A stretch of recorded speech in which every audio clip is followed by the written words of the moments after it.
छाया कोरेगावकर प्रतिभावान कवयित्री आपल्या सोबत आहेत. खरं तर त्या बँकेत काम करत होत्या, सध्या त्यांनी निवृत्ती घेतलेली आहे.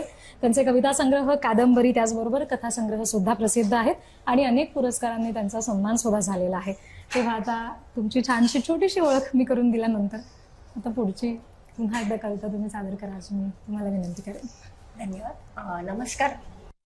आता 8 मार्चच्या निमित्ताने सर्वच महिलांना शुभेच्छा भरभरून येत राहतात. त्याला एक प्रत्युत्तर म्हणून माझी कविता आहे की महिला दिनाच्या पावसात भिजण्याइतकी ती आता कोवळी राहिली नाही. महिला दिनाच्या पावसात भिजण्याइतकी ती आता कोवळी राहिली नाही. शतकाचे प्रहार झेलून निब्बर झाली तिची त्वचा. शतकाचे प्रहार झेलून निब्बर झाली तिची त्वचा.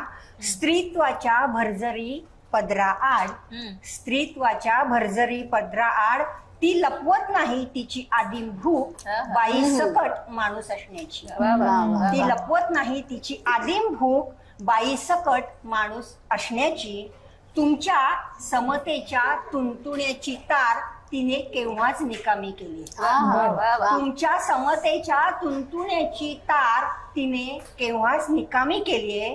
कैवाऱ्यांनो सावधान, कैवाऱ्यांनो सावधान, आता ती जग जिंकण्याच्या तयारीत आहे. क्या बात आहे. बदलत्या स्त्रीचे नेमके विचार काय आहेत हे तुम्हाला अगदी स्पष्ट शब्दात सांगू इच्छिणारी ही कविता आहे असं म्हणायला काहीच हरकत नाही.